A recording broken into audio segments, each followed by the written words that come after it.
अभय दुबे, किसानों की समस्या का हल बीजेपी ही करेंगे, किसानों को भरोसा है प्रधानमंत्री नरेंद्र मोदी पर, यह दावा कर रहे हैं तोहिन। हम सब ने भरोसा किया था 2016 फरवरी में बरेली की रैली में प्रधानमंत्री जी ने कहा था, किसान भाइयों मैं आपकी 2022 तक आमदनी दोगुनी कर दूंगा। तो सबने विश्वास किया था, चूंकि प्रधानमंत्री जी बोल रहे हैं। मगर बेशर्म सरकार के लोग क्या अपनी पार्लियामेंट्री स्टैंडिंग कमेटी की रिपोर्ट भी नहीं पढ़ते? वो पढ़ाइए ना, नीति आयोग के रमेश चंद्र जी जो कह रहे हैं उनको पढ़ाइए, नरेंद्र सिंह तोमर पढ़े, पीयूष गोयल जी पढ़े, भारतीय जनता पार्टी के प्रवक्ता पढ़े। वो साफ कह रही है अपनी रिपोर्ट कि ये जो सारी बातें रिपोर्ट में उल्लेखित है उसका इन रिफॉर्म से कोई लेना देना नहीं। रिपोर्ट ने क्या बताया कि क्यों आमदनी कम हो गई किसानों की, जानते हैं आप? बहुत चौंकाने वाले उस खुलासे उस रिपोर्ट ने किए। उसने सबसे पहला आरोप लगाया कि टोटल जो आपका बजटरी प्रोविजन आप करते हो देश भर के लिए, उसमें जब 54.6% वर्किंग जो वर्क फोर्स है वो एग्रीकल्चर में काम कर रहा है, आप लगातार एग्रीकल्चर बजट का प्रोविजन उसमें 4.68 था 19-20 में, उससे कम किया 20-21 में 4.41, 21-22 में किया 3.53, तो 22-23 में आपने 3.14 कर दिया। तो लगातार आप बजट उसका घटाते जा रहे हैं। फिर दूसरा आरोप उस कमेटी ने लगाया, गंभीर आरोप लगाया कि बजट तो बड़ा बड़ा बनाते हो, लेकिन इन पिछले 3 सालों में आपने 67,929 करोड़ रुपए सरेंडर कर दिए, आपने खर्च नहीं किए। बड़ी योजनाएं उन्होंने बताई, प्रधानमंत्री सिंचाई योजना, कृषि सिंचाई योजना, 4,000 करोड़ रुपए का प्रोविजन रखा 21-22 में, खर्च किए सिर्फ 779 करोड़ रुपए।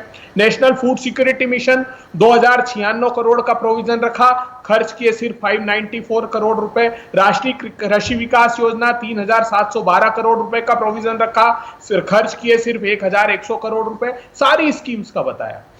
इतना ही नहीं, उन्होंने जो प्रधानमंत्री की जो डबल इनकम करने की बात कही थी उस पर बहुत गंभीर टिप्पणी की है। The committee also noted the reply off the department during 21-22 department had propose. हाँ, ये कह रहे हैं, बड़ी गंभीर बात उन्होंने की, प्रधानमंत्री अन्नदाता आय संरक्षण योजना, उसमें एक और ऐड कर दूं मैं। ये आय संरक्षण योजना ये थी संदीप चौधरी जी कि जब ऑयल सीड्स के या पल्सेस के या जो किसानों की फसलों के दाम बाजार में कम हो जाएंगे तो सरकार इंटरवीन करेगी, या तो उनको उस भाव की प्रतिपूर्ति कर देगी या ये इंश्योर करेगी कि वो फसलें खरीदी जाए, नहीं तो पैसा उनके सीधे अकाउंट में देगी। कमेटी कह रही कि 500 करोड़ रुपए का प्रोविजन आपने 21-22 में रखा, आपने किया ये कि उसको रिवाइज एस्टीमेट में सिर्फ 1 करोड़ रुपए कर दिया, 1 करोड़, और उस 1 करोड़ में भी खर्च मैंने शुरुआत में ही कहा अभय दुबे कि आंकड़े बताते कम हैं, छिपाते ज्यादा हैं। आपने कुछ आंकड़े बताए, मैं कुछ सरकार की योजनाएं जो जन कल्याणकारी योजनाएं हैं उनका जिक्र कर दूं। प्रधानमंत्री अन्न योजना, 80 करोड़ लोगों को अनाज दिया जा रहा है। उज्ज्वला योजना, प्रधानमंत्री श्रम योगी योजना, 60 साल की उम्र के जो पार हैं पेंशन 3,000, प्रधानमंत्री किसान सम्मान निधि, आयुष्मान भारत, स्वास्थ्य बीमा, प्रधानमंत्री आवास योजना, जीवन ज्योति बीमा योजना, सुकन्या समृद्धि योजना। यह भी तो एक तस्वीर का दूसरा पहलू है कि नहीं है? आप बिल्कुल, मैं सिलसिलेवार सारी इन स्कीम्स में बात कर सकता हूं। मैंने आपके 8 दिन पहले उज्ज्वला योजना का डेटा दिया था। उज्ज्वला योजना की स्थिति ये हो गई है कि सरकार ने बताया कि जो उज्ज्वला योजना के बहनें हैं उन्होंने 70% बहनों ने सिर्फ 1 सिलेंडर साल भर में लिया है। उसके बाद उस योजना का लाभ जो पूरी तरह जिन लोगों ने लिया है वो 4% भी नहीं है।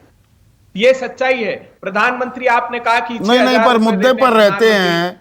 किसानों की आय दोगुनी हो पाएगी क्या? आप जो कह रहे हैं किसानों की आय कब दुगनी हो पाई?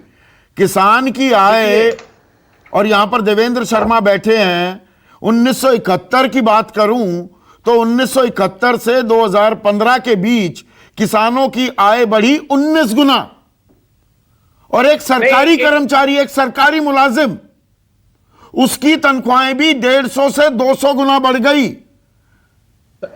तो किसान तो जय किसान के नारे ही सुनता रहा, जेब में क्या आया उसके? संदीप जी, ये जो झूठ बोलने की आदत है ना सरकार की और भारतीय जनता पार्टी के प्रवक्ताओं की, उसकी पोल खोल देता हूं। ये क्या कह रहे थे कि रिफॉर्म्स की आवश्यकता है। ये सरकार ने जवाब दिया 2020 में। जितने प्रोविजन इन्होंने इस रिफॉर्म्स के नाम पर किए थे वो ऑलरेडी इंप्लीमेंटेड थे। दूसरा बड़ा खुलासा, बार बार कहते हैं कि नहीं साहब वो तो मंडी के बाहर बेचने का हमने प्रावधान। मेरे सवाल को टक्कर गए अबे दुबे। किसानों की आय बढ़ी कब? सवाल यह है संदीप चौधरी जी, अगर 45 साल में 19 गुना किसान की आय बढ़ती है, एक सरकारी कर्मचारी की भी 150 गुना बढ़ जाए, तो किसान के साथ कहीं ना कहीं नाइंसाफी नहीं, अत्याचार हो रहा है। अरे आजाद भारत के इतिहास में पहली बार हुआ कि 5-6 साल में 25,000 रुपए प्रति हेक्टेयर इनपुट कॉस्ट बढ़ गई, और 6,000 रुपए देने का स्वांग रचते हो। 15 करोड़ हेक्टेयर में हिंदुस्तान में खेती होती, 2,86,000 करोड़ रुपए हर साल किसान से छीनते हो और स्वांग रचते हो कि हम 6,000 रुपए दे रहे हैं। तो स्वांग तो सब रचते आए हैं ना। नहीं, इन्होंने देखिए, मैंने हमेशा इस बात का खुलासा किया है कि कैसे मुट्ठी भर उद्योगपतियों को ये 25 लाख करोड़ रुपए की खेती का कारोबार सौंप रहे हैं। अभी नीति आयोग ने रिपोर्ट दी कि 25.67 मिलियन टन पल्सेस का प्रोडक्शन हो रहा है। पूछिए ना भारतीय जनता पार्टी की सरकार से, नरेंद्र तोमर साहब से, कि इंपोर्ट की अनुमति क्यों दे।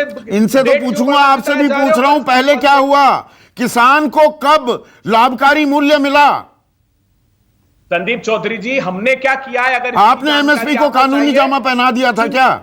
सुनिए ना, हमने क्या किया इसकी अगर आपको जानकारी चाहिए तो शांता कुमार कमेटी की रिपोर्ट पढ़ लीजिए, जो मोदी जी की सरकार के समय रखी गई है। उसने कहा है कि आजादी के बाद सबसे बड़ा एक्सपोर्ट अगर किसानों की खेती का हुआ तो वो कांग्रेस के शासनकाल में हुआ। अगर फसलों के दाम मिले तो कांग्रेस के शासन में। आखिरी बात, मैं बहुत महत्वपूर्ण खुलासा करता हूं। ये जो बार बार देश को गुमराह करते हैं ना कि बाहर फसल नहीं बेच पाता था, ये मोदी सरकार कह रही है कि एफसीएमसी मार्केट में धान 8.4% बेचा, गवर्नमेंट एजेंसी मतलब सरकार ने खरीदा 13.9%, और लोकल मार्केट में एपीएमसी के बाहर 63.4% किसानों ने फसल बेची। ज्वार 80% ने, बाजरा 82% ने, मक्का 83%। तो ऑलरेडी एग्जिस्ट करता था ये प्रोविजन।